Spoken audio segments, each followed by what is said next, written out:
Hey, good Tuesday morning to you. I'm looking in Esther chapter 4. Today as we think about it's Tuesday. It's time that we stood for what we know is important, that we looked around us and we see those who are on the brink of destruction.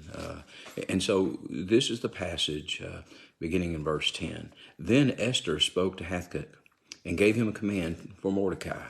All the king's servants and the people of the king's provinces know that any man or woman who goes into the inner court to the king who has not been called, he has but one law: put all to death except the one to whom the king holds out the golden scepter, that he may live. Yet I myself have not been called to go into the king these 30 days. So they told Mordecai Esther's words, and Mordecai told them to answer Esther. Do not think in your heart that you will escape in the king's palace any more than all the other Jews. For if you remain completely silent at this time, relief and deliverance will arise for the Jews from another place, but you and your father's house will perish. Yet who knows whether you have come to the kingdom for such a time as this? Then Esther told them to reply to Mordecai, Go gather all the Jews who are present in Shushan, and fast for me, neither eat nor drink for 3 days, night or day. My maids and I will fast likewise, and so I will go to the king, which is against the law, and if I perish, I perish. So what's happening is there's this plot to kill all the Jews, if you know the story. Mordecai, Esther's uncle, finds out. Esther is the Cinderella story of the Old Testament, where she's a common girl who gets to marry the king and now lives in the palace. The king doesn't know she's a Jew.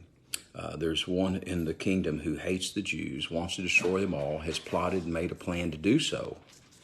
Mordecai finds out, the uncle, and now he's asked her to go tell the king to plead for her people. And her response is, I can't do that. That's against the law. I'll lose my life. And Mordecai's response is one that we hear, yet who knows whether you have come to the kingdom for such a time as this.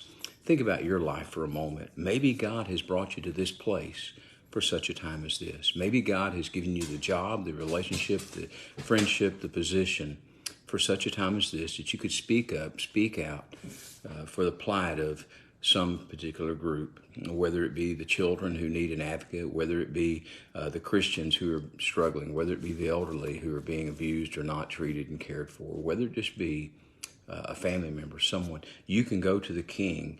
Jesus will always hold out the golden scepter for you. You can plead on their behalf through prayer. And that is what Esther asked them to do, to pray about it, to ask the God of heaven.